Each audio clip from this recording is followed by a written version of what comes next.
तो यूट्यूब में video already छूटा हुआ है। सूरदास के पद आज हम लोग करेंगे, चैप्टर 2 है। सूरदास का जन्म है 1478 ईस्वी में सीही रुनुक्ता नामक ग्राम में हुआ था, और इसके बारे में हम पीडीएफ पूरा बना दिए हैं और यूट्यूब पे ऑलरेडी वीडियोस हैं। आप जाके देख लीजिएगा, आप जाके देख लीजिएगा, वीडियो जरूर देख लीजिएगा, नहीं तो समझ में नहीं आएगा। बाकी हिस्ट्री, ज्योग्राफी, सबका ज्योग्राफी मिल गया है। अभी तक एडमिशन नहीं हुआ है? मिला है? ज्योग्राफी नहीं लिए? ओ, ज्योग्राफी नहीं है, ज्योग्राफी जरूरत है।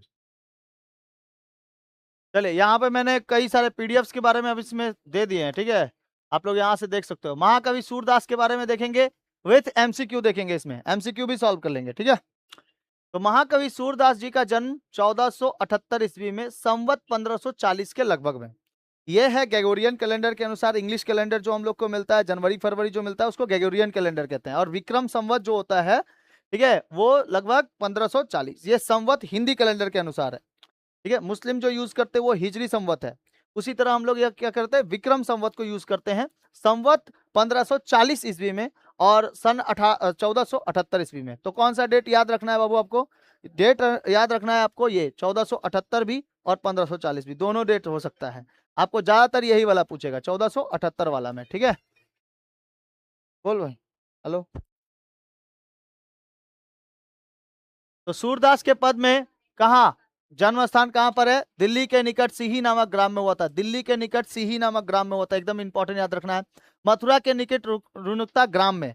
तो क्वेश्चन पूछेगा कि दिल्ली के निकट सीही, सीही के रुनुक्ता नामक ग्राम में हुआ था, ठीक है। दिल्ली में एक जगह है, शहर का नाम है सीही। सीही में एक सीही, सॉरी, एक ग्राम है, ग्रामीण इलाका है, और उसी के जगह पे एक नाम था मथुरा के निकट रुनुक्ता। अगर देखो संवत 1540 ईस्वी के लगभग पूछे, अगर इसके अनुसार, तो देखो ब्रैकेट में हम लिख दिए हैं मथुरा के निकट रुनुक्ता, और अगर 1478 पूछे तो ये दिल्ली के निकट सीही, ठीक है।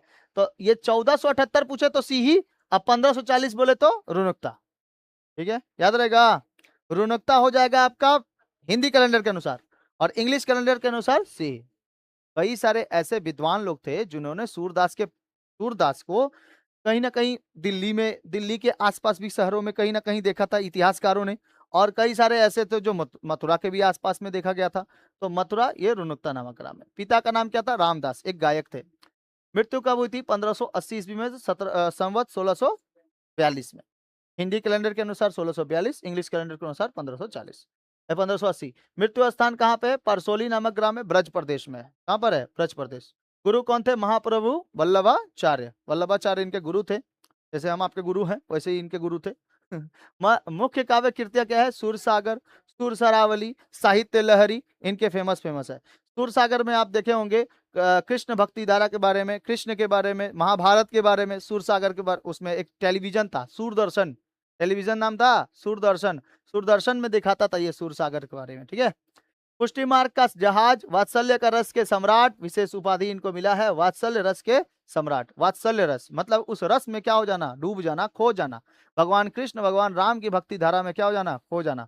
तो ये किसके थे? सूरदास जी जो थे वो भगवान श्री कृष्ण के भक्ति धारा के कवि थे। श्री कृष्ण भक्ति धारा उसको कहते हैं जो कृष्ण लीलाओं के बारे में बताते हैं, उनके जन्म के बारे में, उनकी मृत्यु के बारे में, कैसे अपने देह को त्याग किए थे, कैसे उन्होंने उनके बचपन की क्रीड़ाओं के बारे में, उनके गोपियों की क्रीड़ाओं के बारे में, माखन चुरा के कैसे खा लेते थे, उन सब के बारे में इन्होंने बताया, श्री कृष्ण के बारे में। सूरदास जी हिंदी साहित्य काश के सूर्य और भगवान श्री कृष्ण के बाल लीला के अमर गायक हैं। ये शाश्वत ब्राह्मण परिवार से संबंध रखते हैं। शाश्वत उसको कहते हैं जो ब्राह्मण मतलब एकदम अभी के ब्राह्मण पोंगा पंडित हैं। ये लोग ब्राह्मण ऐसे होते थे जो भाई पंडित तो पंडित, ब्राह्मण तो ब्राह्मण, ठीक है। भगवान के अलावा और किसी को भाई ये लोग और किसी को नहीं मानते थे कि भाई तुम हमारे मतलब भगवान ही सब कोई बनाया, भगवान ने ही सब कोई को बनाया है, ऐसा माना जाता है। जन्मदाता पर मतभेद क्या था? जन्माधनता, जन्माधनता का मतलब जन्म से ही अंधे, ठीक है। इनके जन्म से ही अंधे होने के विषय में विद्वानों ने गहरा मतभेद है। कुछ लोग इन्हें जन्मांधन मानते हैं और कुछ लोग इनके द्वारा किए गए बाल लीला और प्राकृतिक सूक्ष्म सजीव चित्रण को देखकर यह मानते हैं कि ये बाद में अंधे हुए थे। कुछ कुछ ऐसे लोग हैं जो मानते हैं कि ये जन्म से ही अंधे हैं, और कुछ कुछ ऐसे लोग हैं जो मानते हैं कि जब बाल लीलाओं के बारे में सूरदास ने श्री कृष्ण को मतलब लिख दिए, तब उसके बाद ही क्या हुए थे, ये अंधे हुए थे। ठीक है, जब बाल लीलाओं को लिख दिए, श्री कृष्ण के बाल लीलाओं को जब लिख दिए, तब उसके बाद ये अंधे हुए थे, कुछ लोगों का मानना। और कुछ लोगों का मानना कि जन्मांध ही अंधे थे। वल्लभी संप्रदाय की मान्यता, माना जाता है कि भगवान कृष्ण ने इन्हें साक्षात दर्शन दिए थे, जैसे रामकृष्ण परमहंस को काली माता ने। उसी तरह माना जाता है कि भगवान श्री कृष्ण ने इन्हें साक्षात दर्शन दिए थे, जिनके बाद इन्होंने वरदान मांगा था कि जिन नेत्रों से प्रभु का दिव्य रूप देखा है, उसे अब वे सांसारिक वस्तुओं को ना देखे। कितना मस्त बात बोला गया है। बोला गया है कि इन नेत्रों ने श्री कृष्ण को देख लिया, और किसको देखे हम, इसीलिए हम अंधे हो जाएंगे, और हमको किसी को देखने का मन नहीं करता है। अगर किसको देख लिए, श्री कृष्ण को देख, नहीं तो मन विचलित हो जाएगा ना। अगर किसी और को देख लिए तो मन विचलित हो जाएगा। उससे अच्छा है कि मेरा मन किस में लगा रहे, श्री कृष्ण में लगा रहे। इतना भक्ति है, इतना भक्ति।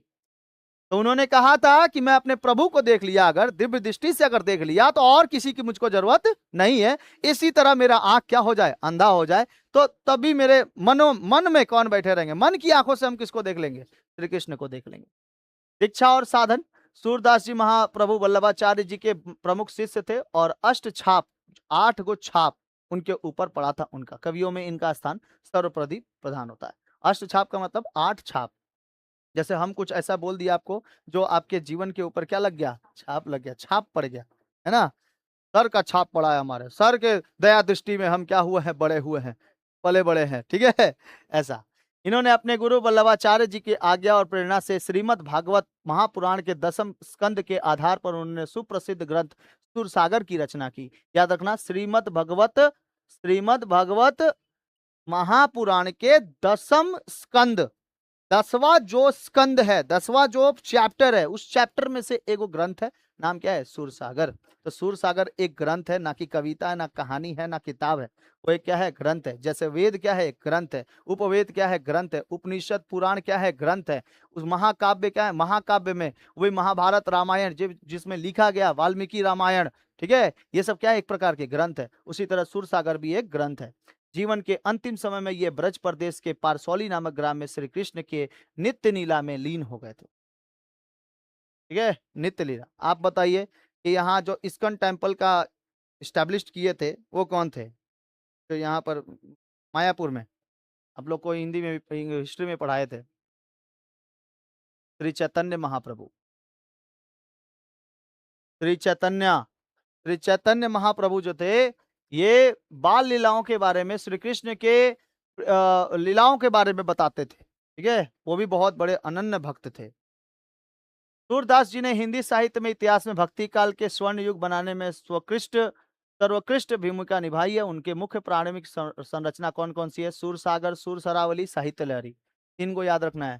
सूरसागर बोलो, किसने लिखा, ये महाकवि सूरदास। अच्छा, एगो गोस्वामी तुलसीदास जी हैं, उनको गोस्वामी तुलसीदास कहा जाता है, इनको महाकवि सूरदास कहा जाता है।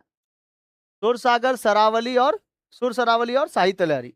तो सूरसागर यह सूरदास जी की सबसे मुख्य और प्रसिद्ध ग्रंथ है, जो श्रीमद् भगवत महापुराण पर आधारित है। इसमें श्री कृष्ण के बाल लीला, गोपी प्रेम, मथुरा गमन और उद्धव गोपी संवाद भ्रमण गीत का अत्यंत सुंदर वर्णन है। गोपी संवाद भ्रमण गीत, भ्रमण गीत उसको कहते हैं जो गोपियां जब श्री कृष्ण उद्धव श्री कृष्ण को जब लेके मथुरा सिधार जाते हैं, चले जाते हैं, तो गोपियां पगला जाती हैं उनको देखने के लिए, गोपियां उनसे मिलने के लिए पगला जाती हैं। तो उद्धव फिर अपने घर जब आते हैं तो गोपियां उनसे बोलती हैं, उद्धव नहीं मन हाथ हमारे, मथुरा जब ले गए सिधारे। उद्धव, हमारे हाथ में हमारा मन नहीं है, जब से तुम किसको लेके चले गए हो, श्री कृष्ण को लेके चले गए। ये तो बोलते हैं, उद्धव मन नहीं हाथ हमारे, मथुरा जब ले गए सिधारे। आपने मथुरा उनको लेके चले गए, मथुरा लेके चले गए, और हमें बोला भी नहीं। अब हमारा मन भी हमारे हाथ में नहीं है, हमारा मन भी श्री कृष्ण के साथ चल दिया है, इसलिए हमें भी श्री कृष्ण के साथ लेके चलो, नहीं तो हम लोग गोपियां इस जंगल में तरसते तरसते मर जाएंगे और उनको कभी देख नहीं पाएंगे। उद्धव, तुम अपने रथ पर बैठा के, रथ ले चढ़ चढ़ गई ले गए, रथ पर जब चढ़ा के लेके गए तो हम लोग उनको देखते रह गए, हमारी नैना उनको खोजते रह गई, लेकिन श्री कृष्ण ना मिले। इतना प्रेम है श्री कृष्ण से। तो वो इसी को क्या कहते हैं, भ्रमर गीत कहते हैं। ये लोग भ्रमर होते हैं, भ्रमर कर करके ना गीत गाती हैं। कौन, गोपियां। और जंगल को बोलती हैं, जंगल को सुनो क्या बोलती हैं कि हे जंगल तुम कैसे लागत हरे भरे, हे जंगल तुम कैसे लागत हरे भरे, क्यों ना नख सिर जले लौ जरे। तो बोलता है कि तुम हरे भरे कैसे हो। गोपियां बोलती हैं अपनी भाषा में कि तुम हरे भरे कैसे हो, जब श्री कृष्ण यहां से चले गए तो तुमको भी सूख जाना चाहिए, और सूख के जल जाना चाहिए जैसे हम लोग जल रहे हैं उनके तड़प के कारण।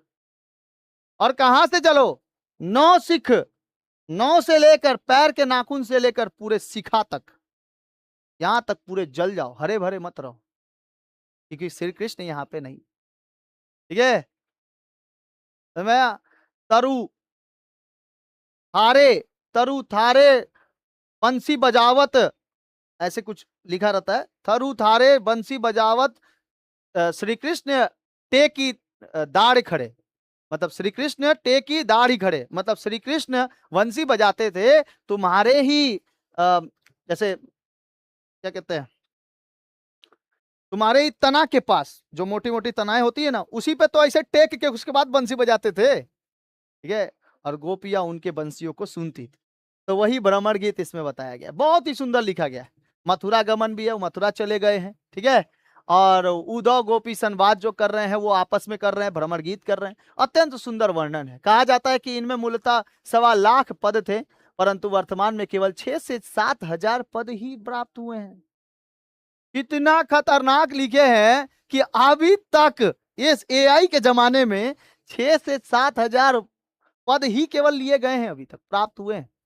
अब कितने हैं, अभी 1.25 लाख पद हैं, 1.25 लाख पद हैं। मतलब जब से होश संभाले थे कि हमको श्री कृष्ण के बाल लीलाओं में, प्रेम लीलाओं में, गोपिया लीलाओं में, जब मथुरा गान में जब पढ़ना है, तो उसी समय से वो लिखना चालू कर दिए थे, तब बोलते रहते थे। फिर सूर सरावली में, यह ग्रंथ सूर सागर का ही है, एक संक्षिप्त रूप है जो अनुक्रमिक माना जाता है। साहित्य लहरी यह लघु ग्रंथ है जो मुख्य रूप से 118 दृष्टिकूट यानी कि गुण अर्थ और कूट भाषा वाले पद मिलते हैं, जिसमें अलंकार और नायिक भेद का विवेचना है। मतलब इसमें गुण अर्थ, जो गुण है आपके पास उसका, और कूट भाषा, कुटिल भाषा, ठीक है, उसका अर्थ मिलता है।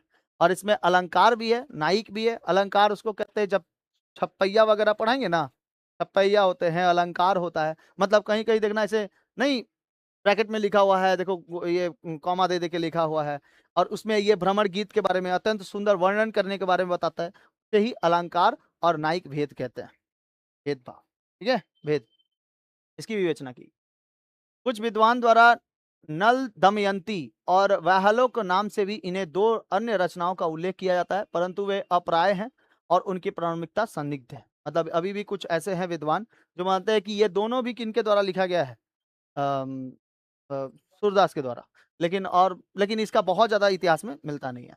सूरदास जी की काव्य विशेषताएं क्या है? मुख्य विषय है भक्ति भाव।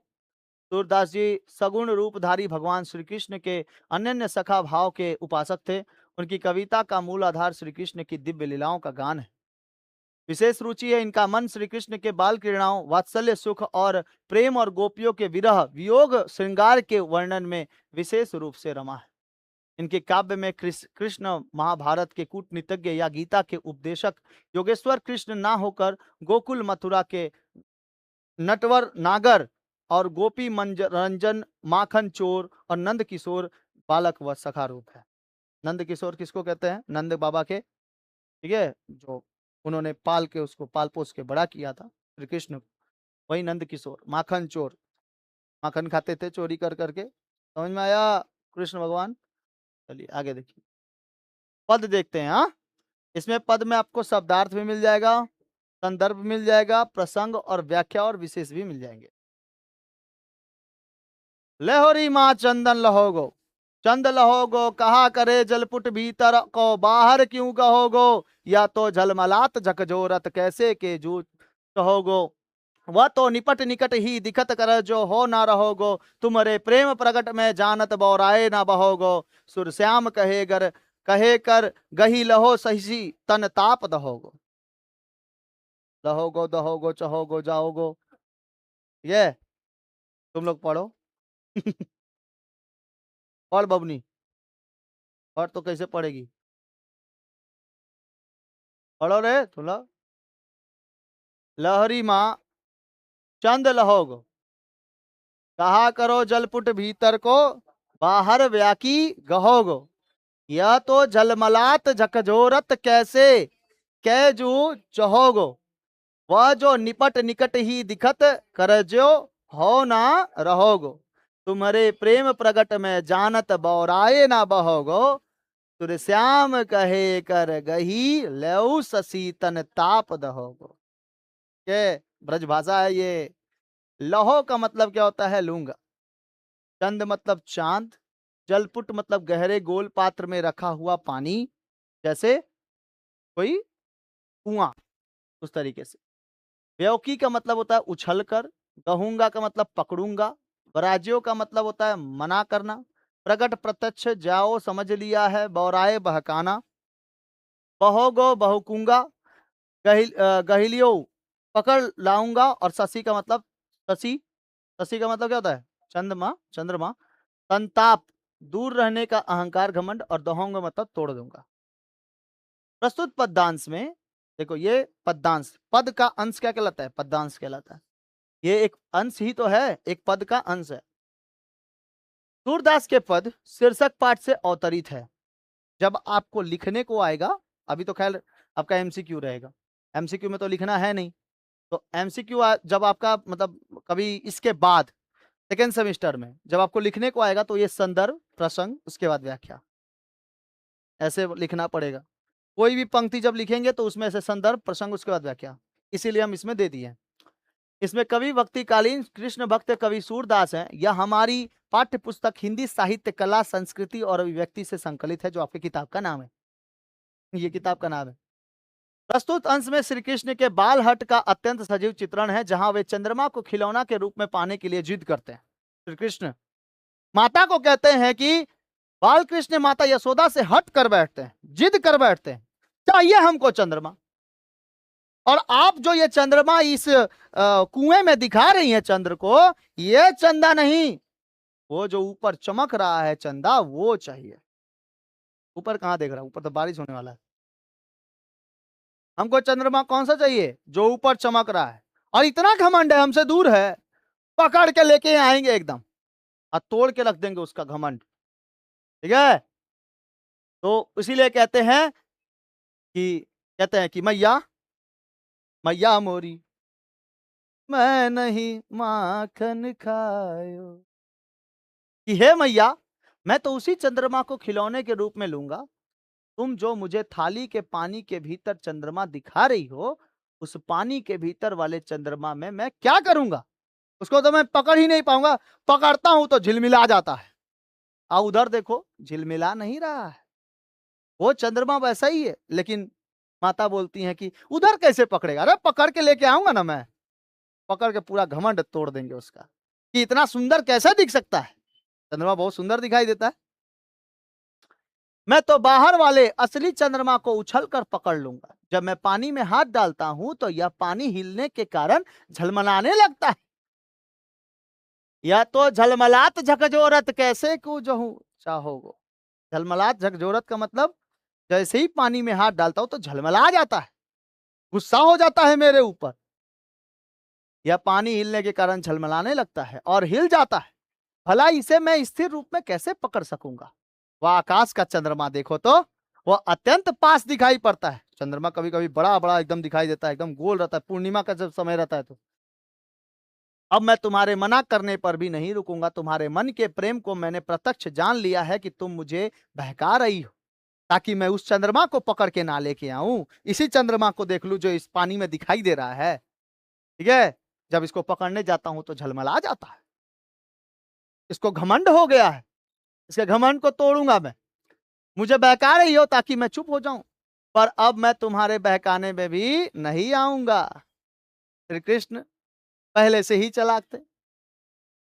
माखन जब खाते थे तो हाथों को पीछे रख के बोल देते थे कि ये सब बाल सखा भय, मेरे मुख लपटायो कि मैया मोरी, मैं नहीं माखन खायो। तब ये बाल सखा जितने मेरे दोस्त हैं, छोटे छोटे नन्हे मुन्ने, ये सब मिलके मेरे मुंह पे माखन लगा दिया है, लेकिन मैंने माखन नहीं खाया है। ठीक है। तो यशोदा माता दाढ़ी सांठी खड़ी, मुस्काई यशोदा, दोनों हाथ दुरायो। तो दोनों हाथ को क्या करते हैं, वो पीछे कर लेते हैं, और सांठी मतलब कि लाठी लेके माता यशोदा खड़ी रहती हैं कि आज तुमको हम पीटेंगे। तो बोलती हैं कि कैसे पीटे, लेकिन इसका तो मुख ही इतना सुंदर है कि पीटने को मन नहीं करता है। ठीक है, चंद्रमा से भी सुंदर है। तो उसको ना बहलाने का कोशिश करते हैं, अरे चांद तो तुम खुदे है। जैसे अपनी माता कैसे बोलते रहती है, बाबू खा लो ना। अभी तो तुम लोग की मम्मी बोलती होंगी, नहीं बोलती? अभी कभी कभी हमको देरी हो जाता है ना पढ़ाते पढ़ाते, तो मम्मी बोलती है कि खाना अभी तक नहीं खाया रे तू, खाना खा ले उसके बाद जो मन करे पढ़ा, पढ़ा नहीं तो मत पढ़ा। ठीक है, 10 बजे 11 बजे तक रात तक क्लास चलाता है। हाँ, इतना भी क्या करना है? तो बोले क्लास है तभी ना चला रहे हैं। तो उनको सोचो अभी भी खाने के लिए है। कितना भी बूढ़ी माता हो जाती है, लेकिन अपने बच्चों को पहले देखेंगे कि भाई खाना उना खाया है कि नहीं खाया है। ठीक है, कोई और पूछे चाहे ना पूछे, लेकिन वो जरूर पूछ, माता जरूर पूछती। तो तुम्हारे मन के प्रेम को कैसे प्रत्यक्ष जान लिया कि तुम मुझे बहका रही हो ताकि मैं चुप हो जाऊं, पर अब मैं तुम्हारे बहकाने पे भी नहीं आऊंगा। सूरदास जी कहते हैं कि श्री कृष्ण हठ पूर्वक कहते हैं कि मैं उस चंद्रमा को अपने हाथ में पकड़ लाऊंगा और आकाश में दूर रहने के उसके घमंड को हमेशा के लिए नष्ट कर दूंगा। ठीक है, जैसे सूर्य भगवान को भी अपने ऊपर बहुत ज्यादा घमंड था, सब घमंड तोड़ दिए कौन? बजरंग बली। चलो बेटा फौले समझ के खा लिए, फॉल समझ लिए, फॉल ऊपर कहीं लटक रहा है। ठीक है, खा लेते हैं। साहित्य ब्रज भाषा है ये, वात्सल्य रस का अत्यंत सुंदर चित्रण है। सुंदर लगा कि नहीं लगा पढ़ के? लहरी माँ चंदन लहोगो पंक्ति में रूपक अलंकार की छटा है। और क्या कहते हैं? देखो माइया बालक की बात, बन उपवन सरिता सर मोहे देखत श्यामल गात, मारग चलत अनित करत है, हट करी माखन खात, पीताम्बर वह सिर तय ओढ़त अंचल दे मुस्कात, तेरी 100, यहाँ पे देखो इंग्लिश में लिख दिया, तेरी 100 कहो जसोदा उरहन देती। उरहन मतलब उरहना, नहीं होता है? हाँ, नहीं रे, उरहना, उरहना गुस्सा मतलब क्या? जैसे तुम्हारी मम्मी तुम्हारे बारे में उरहना कर दी, हाँ शिकायत कि हाँ ठीक से पढ़ती नहीं है, ये ऐसा। तो उरहना देत लजात, जब हरि आवत तेरे आगे सकुचित तनक है जात, कौन कौन गुण गयो कहो श्याम के नकुना नैकू ना काहू डरात, सुर श्याम मुख निरखी जसोदा कहती कहाँ यह बात। क्या कहती है सुनो? माई का मतलब क्या होता है? माता। यहाँ पे भी संदर्भ आपका सेम रहेगा। संदर्भ सूरदास के पद के शीर्षक पाठ से अवतरित है। इसके रचनाकर पुष्टि मार्ग के जहाज जहाज कविवर सूरदास जी, महाकवि सूरदास। प्रसंग क्या है? इस पद में श्री कृष्ण के अद्भुत शारीरिक सौंदर्य का संसार पर पड़ने वाले प्रभाव तथा उनके नटखटपन का गोपी द्वारा सुंदर उल्हना वर्णित किया गया है, गोपियों के द्वारा। अब श्री कृष्ण थोड़े बड़े हो गए हैं, अब ऐसा है कि गोपियां उनके पीछे पड़ी हुई, और जब उड़ाना देते आती हैं कि माखन लेके खा लेते हैं, मुख में लपटा लेते हैं, हम लोग के चलते हुए डगरी पे हम जब चल रहे हैं तो धर के फोड़ देते हैं हम लोग की मटकी। हाँ, माता थोड़ी है, मटकी फोड़ देते हैं जब चलते हैं तो लेके। ठीक है, कभी कभी देखना नहीं, इधर कंधे पे लेके या फिर कोई यहाँ पे लेके एकदम चलते रहती है गोपिया, है ना, डगर डगर पर चलते रहती है। और श्री कृष्ण और उनके जितने भी सखा थे, वो सखा ले जाके एकदम उनकी मटकियां फोड़ देते हैं। ठीक है, यही तो उनका भाई गोपी लीलाएं हैं, यही सब। व्याख्या क्या है देखो, एक गोपी माता यशोदा के पास आकर कहती है, इसमें से ही एक गोपियां माता यशोदा के पास आकर कहती है कि हे मैया, मैं नहीं। जब ये मैया आ रहा है ना, मेरे को वो गाना याद आ जा रहा है, मैया मोरी मैं नहीं माखन खायो। लेकिन इसमें वो बात नहीं है, ठीक है। ऑनलाइन वाला भी सुनता होगा तो मने मन हंसता होगा। चलो देखो, एक गोपी माता यशोदा के पास आकर कहती हैं कि हे मैया, अपने इस लाडले बालक की करतूतों को देखो। इसके सावले सलोने शरीर को देखते ही ब्रज के वन, उपवन, नदी और तालाब सब इस पर मुग्ध हो जाते हैं। ये इतना सुंदर ही है, इतना सुंदर ही दिखाई देता है कि मन नहीं करता इसको मारने को, लेकिन नटखट बहुत ज्यादा है, बहुत ज्यादा नटखट। हाँ, नटखट नटखट नटखट मतलब समझते हो, बदमाशी बहुत ज्यादा करता, लेकिन सुंदर है इसीलिए सारा बदमाशी क्या हो जाता है, इसका छुप जाता है, मारता नहीं है कोई। नदी और तालाब, ईश्वर, ब्रज, भगवान सब के सब इनको देखने के लिए ना सुबह सुबह एकदम हाथ जोड़े खड़े रहते हैं कि कब इनका दर्शन होगा।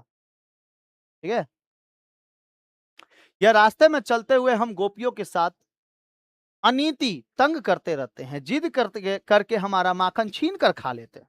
इतना जिद करते हैं कि माखन छीन के खा लेते हैं। हम लोग नहीं देते लेकिन माखन छीन के खा लेते। इतना ही नहीं, यह नटखटपन में अपने सिर पर पीतांबर ओढ़ लेते हैं और हमारा आंचल खींचकर घूंघट निकाल देते हैं और सामने खड़ा खड़ा मंद मंद मुस्कुराते हैं। यशोदा मैया, मैं तुम्हारी सौगंध खाकर कहती हूँ, मतलब तुम्हारी सौगंध को क्या कहते हैं, हाँ, कसम खाकर कहती हूँ कि मैं तुम्हें इसके क्या क्या कारनामे बताऊं। ठीक है, मुझे तो रोज रोज उलाहना देने में भी बहुत दिक्कत होता है। क्या तुम्हें रोज रोज उलाहना, लज्जा आती है तुम मुझे उलाहना देने पे इसमें। यह कृष्ण इतना चतुर है कि जब यह तुम्हारे सामने आता है तो एकदम सिमट कर सीधा साधा बन जाता है, एकदम चुपचाप हो जाता है, नन्हा सा बालक बन जाता है, मानो इसने कुछ किया ही ना हो। मैं इनके कौन कौन से गुणों का बखान करूं, इसे किसका थोड़ा सा भी डर नहीं है, किसी का भी। सूरदास जी कहते हैं कि यह सब सुनकर माता यशोदा श्याम के मुख को देखा और लाड से पूछा, कहो कान्हा, यह गोपी क्या बात कर रही है, क्या तुम सच में ऐसा करते हो। गोपियां मतलब गोपियों कान्हा जी से वो पूछती हैं, कौन, माता यशोदा पूछती हैं, कान्हा ये सब क्या, यही सब सुनने को मिल रहा है तुम्हारे। ठीक है, तो बोलते हैं, मैया हम तो ऐसा नहीं कर रहे थे। ठीक है, ये गोपियां हमें फंसा रही हैं और साथ साथ जो बची हुई जो गोपियां हैं वो भी फंसा रही हैं। मैं देखो तो मेरे हाथ छोटे हैं, मेरे पांव छोटे हैं, और ये जो मटके बंधे हुए रहते हैं ये तो ऊंचे बांधन पे बंधे होते हैं, मतलब बंधन में बंधे होते हैं, मतलब ऊपर जो क्या कहते हैं अ, चाली जो होती है ना, उसी चाली में पहले बांध दिया जाता था मटका। हाँ, तो मटका ऊपर लटका दिया जाता था वहां ब्रज में। ठीक है, तो वो बोलते हैं कि मैं कैसे पाऊंगा बताओ। वो तो पूरा एकदम चेयर फेयर लगा के एकदम बढ़िया से टेबल वेबुल लगा के उसी के ऊपर चढ़ के उसको तोड़ लेते थे। वही तो होली के दिन में होता है ना, होली के दिन मटका फोड़ी नहीं होता है, जन्माष्टमी में होता है, जन्माष्टमी में ब्रज में होता है। ठीक है, ब्रज, बरसाना इन सब जगहों पर होता है, मथुरा इन सब जगहों पर। होली में तो होली आ तो पीले पाले रहता है बेटा लोग। हाँ, कोनो कोनो तो नारियल वारियल से नहीं, जैसे बोला ना नारियल से माथवे से फोड़े आराम से। पकड़ेगा बेटा धर के फोड़ लेता है। बहुत अजीब, गिरेगा फिर धाम से नीचे। ठीक है, मटकी तोड़ होता है, मटकी तोड़। इसका मतलब समझ में आ गया। इसमें गोपियां माता यशोदा से वो रहना देती है कि क्या माता, ये इतना ज्यादा नटखट है ना कि हमको वो रहना देने भी नहीं बनता है, लेकिन इतना सुंदर है ये कि सारा वो रहना अपने पास ही ले लेते हैं। लेकिन जब हम आते हैं आपके पास तो ये देखो कितना एकदम चुपचाप मंद बच्चा बन जाते हैं एकदम। ऐसा लगता है कि कितना खतरनाक बच्चे हैं, कितना चुपचाप बच्चे हैं, और एकदम, लेकिन हम लोग के सामने पता नटखट रहते हैं एकदम, और आपके सामने एकदम बच्चा बन जाते हैं। तो माता यशोदा ये सब सुन सुन के मन ही मन मुस्काती है कि वाह, मेरा बेटा है, ठीक है, मेरा बच्चा है, नटखट नहीं करेगा तो कब करेगा। ठीक है। तो श्री कृष्ण से पूछती हैं कि हाँ, सच में ऐसा करते हो? गोपियों की शिकायतें आती हैं, ठीक है, तुम बहाना बना के निकल जाते हो। तो विशेष बातें क्या है, देखो, गोपी शिकायत के बहाने वास्तव में श्री कृष्ण के प्रति अपना अनुराग और प्रेम प्रकट कर रही हैं, और वात्सल्य एवं स्वाभाविकता अलंकार का सौंदर्य दर्शनीय है। यह पद राग रामकली से निबद्ध है। पद 3 क्या कहता है? मुरली तऊ गोपाल ही भावती, मुरली तऊ गोपाल ही भावती, सुनरी सखी जपती नंदलाल ही, नाना भांति नचावती, राखती एक पाई ताड़ो, करी अति अधिकार जनावती, कोमल तन आज्ञा करवावती, कटी टेढ़ी है आवती, अति आधीन सृजान कन्नौड़े, गिरवर धार नवावती, आपुन पौड़ी अधर सजाकर, पल्लव सनपद पलुटावती, भ्रिकुटी कुटिल नयन, नासा पुट हम पर कोप कुपावती, सुर प्रसन्न जानी इन पल नहीं, अधर तय शीस डुलावती। इसका व्याख्या अगर हम नहीं करे रहेंगे ना, तो बड़े बड़े हिंदी हिंदी टीचर लोग को बुझा जाएगा कि क्या है। आवती जावती लहो गो चहो गो जाओ गो, ऐसे ही 1.25 लाख नहीं लिख दिए हैं, और उसमें से केवल कितना पता चल रहा है? 5 से 6 हजार, इतना ही ना पता चला है उनके बारे में, पद के बारे में। भावती का मतलब क्या होता है? भाव हो जाना, अच्छा लगना। ठाड़ो करी का मतलब खड़ा करके, जनावती का मतलब प्रकट करती है, सुजान का मतलब चतुर होता है, कनौड़े का मतलब कृतज्ञ या वश में होना, नार का मतलब क्या होता है? गर्दन, पौड़ी लेटकर, सज्जा का मतलब होता है शैया या बिस्तर, और पुलटावती का मतलब दबवाती। तो इसी तरीके से गोपिया श्री कृष्ण के मुरली और सतैये दाह यानी ईर्ष्या से, मुरली, अब मुरली क्या है? मुरली जो वो वंशी पकड़े हुए हैं। श्री कृष्ण के प्रेम में आंखट डूबी एक गोपी दूसरी सखी से कहती है कि हे सखी, यह बांसुरी, यह मुरली श्री कृष्ण बजा कैसे लेते हैं? श्री कृष्ण को तब भी अत्यधिक प्रिय लगती है जब यह नंदलाल को अनेक प्रकार में अपनी उंगलियों पर नचाती है, या उन्हें एक पैर पर खड़ा रखती हैं। ऐसे ही ना कृष्ण, श्री कृष्ण ऐसे बजाते हैं, ठीक है, ऐसे ही ना बजाते हैं। तो उसी तरह मेरा मुरली कहाँ है? अरे मेरा मुरली ये रहा, देखो, हम श्री कृष्ण ऐसे ना, ऐसे ऐसे खड़े रहते, ये बायां पैर इधर रहता है,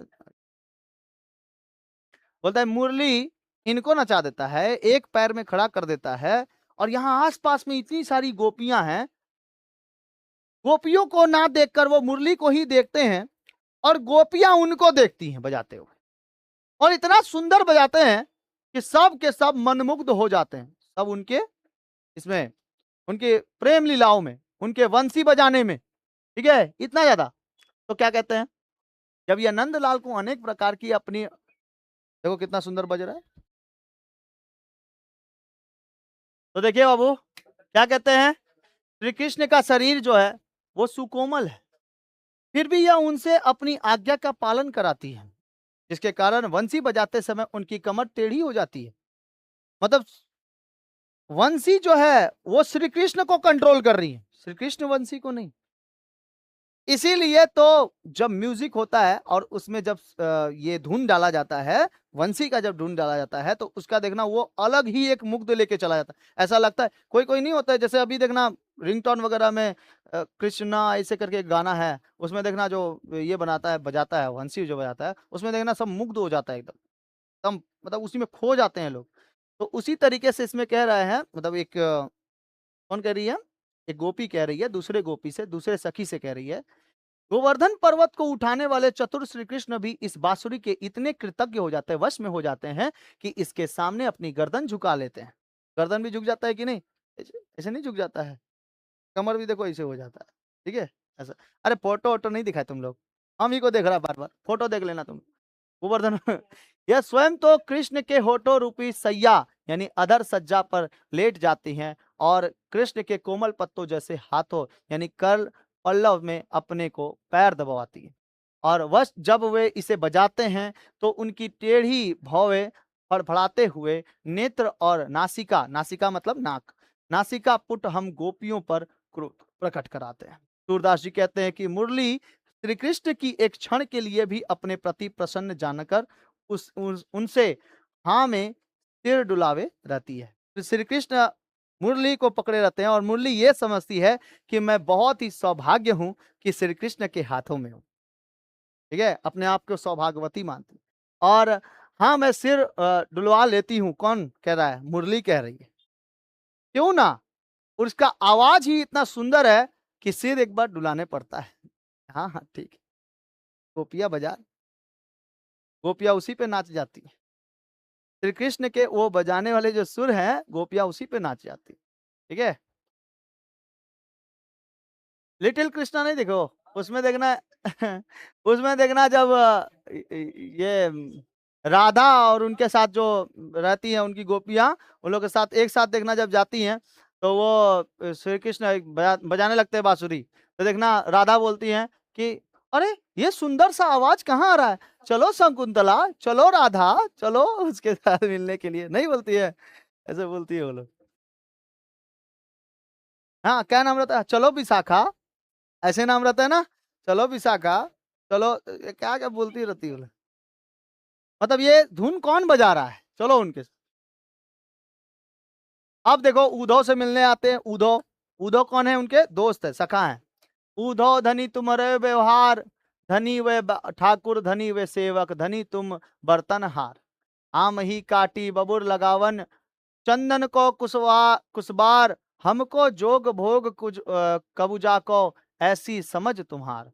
तुम्हारी पढ़े चातुरी विधा, निपट कपट चटसार, पकड़त साहू चोर को, छाड़त जुगलनी को एतबार। समुझी ना परत तिहारी उधो, हम ब्रजनारी गवार, सूरदास कैसे निभ हैगी अंधाधुंध अंधधुंध सरकार। आप लोग एक गाना सुने होंगे कि राधे अलबेली सरकार, का नाम सुने हैं गाना? कर दो बेड़ा पार, राधे अलबेली सरकार, ऐसे एक गाना है। ठीक है, तो उस सरकार किसको कहा जा रहा है? किसको? राधे जी को, राधा को। ठीक है, क्या कहते हैं? गोपिया उद्धव जी से तीखा व्यंग करते हुए कहती हैं कि हे उद्धव, आपका यह आचरण और व्यवहार सचमुच धन्य है। आपके वे स्वामी कृष्ण भी धन्य हैं और ज्ञान योग का ऐसा संदेश लाने वाले आप जैसे सेवक भी धन्य हैं। मतलब आप यहाँ पर आए हैं हम लोग को पीड़ा को बढ़ाने के लिए, क्योंकि श्री कृष्ण कहाँ चले गए हैं? मथुरा। मथुरा सिधार गए हैं, बोले थे ना आप लोग को, मथुरा सिधार गए हैं। तो ये उनके जाने पर मतलब जले पर नमक छिड़कने आए हैं। कौन? उद्धव। ठीक है, क्या कहते हैं? आपके ज्ञान योग्य की ऐसा संदेश लाने वाले आप जैसे सेवक भी धन्य हैं। यह तो वही बात हुई कि कोई मधुर फल देने वाला आम के पेड़ को काटकर कांटेदार बबूल का वृक्ष लगा देता है। आम का फल कितना सुंदर रहता है, कितना मीठा होता है, और उसको काट कर, अगर ईर्ष्या बहुत ज्यादा होती है तो काट कर आप क्या लगा देते हो? बबूल लगा देते हो। यानी कि प्रेम केवल आप ही कर सकते हो, उनके साथ केवल तुम ही रह सकते हो, उनकी पूजा केवल तुम ही कर सकते हो। उद्धव, ये गोपियां बोल रहे हैं किसको? उद्धव। हम भी लोग तो प्रेम कर सकते हैं, हम भी उनकी पूजा कर सकते हैं। ठीक है, हम भी उनको अपने मन में बसा सकते हैं, लेकिन तुमने ये नहीं देखा। आम का फल हटाकर तुमने बबूल का पेड़ लगा दिया, उनको लेके चले गए मथुरा अब बिना बताए। और क्या कहती हैं? या चंदन को छोड़कर कुछ यानी घास बटोर रहा हो, आपकी समझ भी बलिहारी है, जो हम प्रेम दीवानी गोपियों को निरस। देखो लाइन देखो, प्रेम दीवानी गोपियों को नीरस योग का उपदेश दे रहे हैं और कुब्जा को प्रेम का भोग दे रहे हैं। ऐसा लगता है जो मतलब प्रेम की भूखी हैं, जो प्रेम की प्यासी हैं, आप उनको छोड़कर एक कुब्जे को, कुब्जा मतलब जिसका जीवन एकदम पूरा निस्वार्थ है, निव्यर्थ है एकदम, का जीवन और कुछ नहीं है, उसको आप दे रहे हो उसको प्रेम करने को। कुब्जा मतलब नहीं होता है जो, अरे कुब्जा का बीज होते हैं जो, क्या कहते हैं इसको, कोड़ी जिसका फूट जाता है, कोड़ी कोड़ी। अब कोड़ी समझ में आया? कोड़ियों नहीं समझ में आया, कोढ़ी लोग को कोड़ियों से नहीं समझ में आया। कोड़ी नहीं होता है, पीठ उठ में देखना कोड़ी फूट जाता है, हाथ वोथ गोल गोल हो जाता है एकदम। हाँ हाँ हाँ हाँ, जाओ तो रुको, हाँ हाँ, तो कोड़िए फूटी तो के ऐसे, तो ऐसा, तो ऐसा लगता है आपके श्री कृष्ण ने कपट की पाठशाला यानी चटसार में पढ़कर पूरी चतुराई सीख ली है। उनकी न्याय व्यवस्था तो देखो, वे सच्चे साहूकार हम गोपियों को योग के बंधन में पकड़ रहे हैं, और चोर खुद कृष्ण जो हमारा दिल चुरा ले गए हैं। चोर किसको कहा जा रहा है? श्री कृष्ण को। खुद हमारा जो दिल चुरा लेके चले गए हैं, वो छोड़ कर रहे हैं। हे उद्धव, हम तो सीधी सादी ब्रज की ग्रामीण नारियां हैं, आपकी और कृष्ण की यह कुटिल राजनीति हमारी समझ से बाहर है। सूरदास जी कहते हैं कि गोपियां अंत में कहती हैं, जिस सरकार कृष्ण के शासन, मतलब कृष्ण जब शासन कर रहे थे, जब राजा बने थे तब, कहाँ के, कहाँ के राजा थे? मथुरा के। ठीक है, और उन्हीं उसी के समय तो जाते हैं कौन, उनके सबसे प्रिय मित्र सुदाम। ठीक है, वो गाना सुने हो ना, अरे द्वार पालो कन्हैया से कह दो, किधर पे सुदामा गरीब आ गया है, न सर पे है पगड़ी न तन में है जामा, बताओ कहाँ से ये गरीब आ गया। ऐसे ही था ना, गाना भी नहीं सुनता ये लोग का था है? खाली डीजे डीजे बाबू डीजे बाबू डीजे बाबू डीजे बाबू, ये सुनेगा खाली गाना। अकाशी तो पवन सिंह का गाना, अब उसको हम गा नहीं सकते यहाँ पर, लेकिन हम क्या करें। गधा लोग गाना गाता है।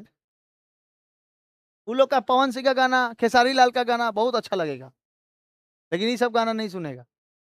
अरे द्वार पालो कन्हैया से कह दो, इधर पे सुदामा गरीब आ गया है, न सर पे है पगड़ी न तन में है जामा, बता दो कन्हैया को नाम है सुदामा। आए हैं सुदामा, बराबर पे अपने सुदामा बैठाए, चरण आंसुओं से श्याम ने धुलाए। हाँ, बराबर पे अपने सुदामा बिठाए, चरण आंसुओं से श्याम ने धुलाए। अरे गधा, अरे हमको पूरा लिरिक्स अगर पता रहे ना तो हम बेहतरीन गा देंगे, गाइए देते हैं आज, आज अपना टैलेंट दिखाई देते हैं। चलो आगे देखो क्या कहते हैं। अंधाधुन न्याय हो, वहां अब हम जैसी भोली भाली वीरहीनियों को निर्वाह कैसे हो सकता है? वहां पे हम लोग कैसे रह सकते हैं?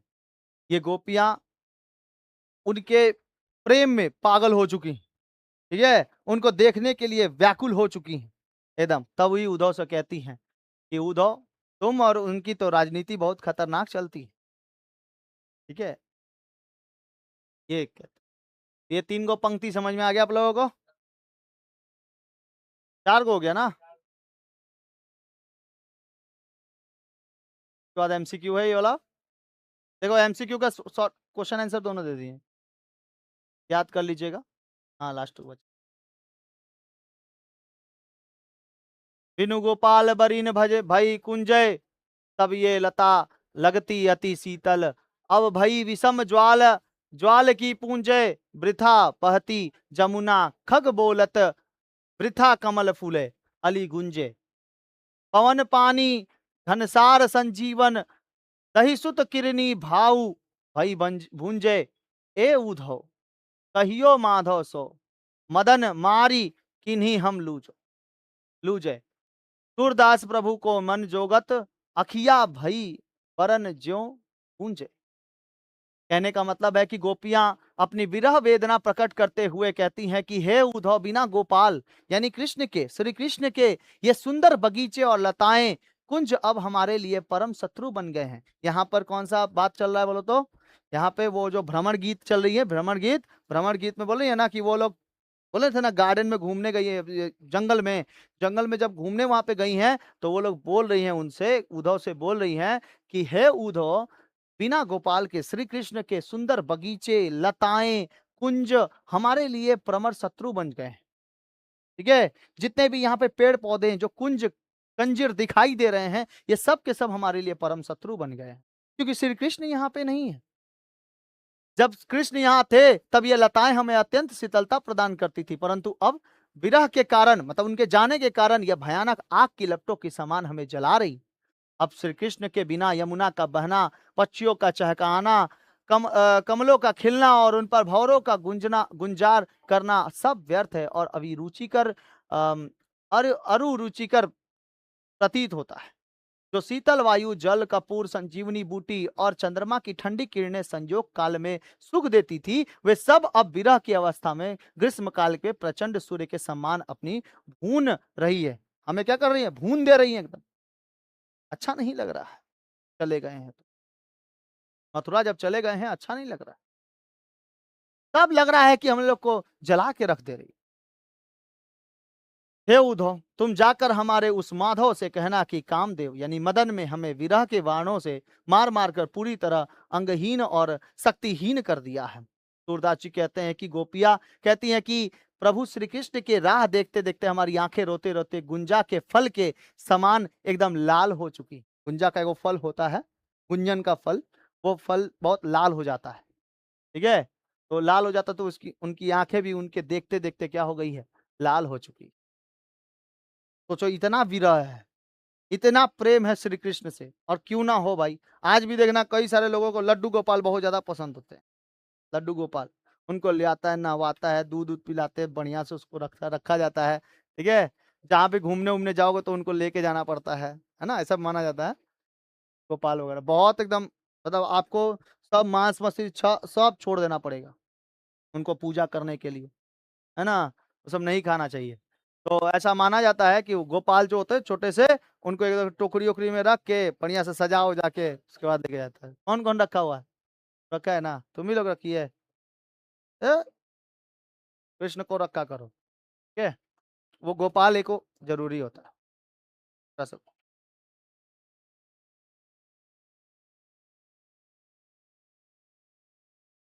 खैर, हम तो भगवान भगवान को नहीं रखते हैं, इधर उधर नहीं रखते हैं, दिल में रखते हैं। इससे सुरक्षित जगह और कहीं नहीं है ना। है तो इधर ही है, बताने का क्या जरूरत है? अपने साथ ही जाएंगे। जब आत्मा का परमात्मा के साथ मिलन होगा ना, तो उस समय सारे दुख व्याथा गा देंगे उसको। क्या? जब आत्मा का परमात्मा के साथ मिलन, तो दिल में बसा के रखो। 4 गो चेम्बर है, 4 गो चेम्बर में से 1 गो चेम्बर में बसा दो। बाकी 3 गो चेम्बर में जो बसाना है बसाओ, लेकिन 1 गो चेम्बर में भगवान को जरूर बसाए रखो। जो भी भगवान को मान को, जो को भगवान का, एक ही को भगवान है। ठीक है, रूप अलग अलग है, जो रूप में उनको रखना चाहते हो रखो। हम तो पंखा के रूप में रख देते हैं। रख दिया जाए, रावण के रूप में रख देगा तो खुद है रावण है। देखो, ये धरती, ये समुंदर, आकाश, ये सब किनका बनाया हुआ है? उन्हीं का बनाया हुआ। तो आप एक कोई भी चीज को, कोई देखो, आत्मा परमात्मा, हम लोग आत्मा है, और जब मृत्यु होगी ना तो परमात्मा से मिलन होगी। तो वो जब मिलन होगा ना, उसके बाद ही हम लोग क्या होंगे? एकदम मोक्ष की प्राप्ति। मरेंगे, मोक्ष की प्राप्ति पूरा। अब वो मोक्ष की प्राप्ति करने के लिए आपको कर्म इधरी धरती पर ही करना पड़ेगा, तभी परमात्मा से मिलन होगा। भगवान, ईश्वर, अल्लाह, साईं बाबा, श्री कृष्ण, उन्हीं को परमात्मा कहा जाता है। परम है जो आत्मा, परमात्मा। महान है जो आत्मा, महात्मा, संधि विच्छेद कर। हाँ?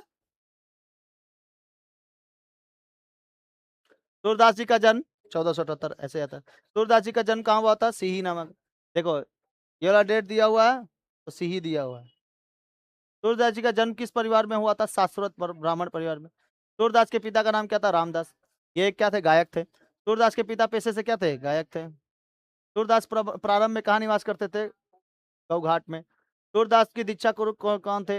वल्लभाचार्य। सूरदास के संबंध किस भक्ति संप्रदाय मार्ग से? पुष्टि मार्ग। वात्सल्य रस का सम्राट किस कवि को कहा जाता है? सूरदास को।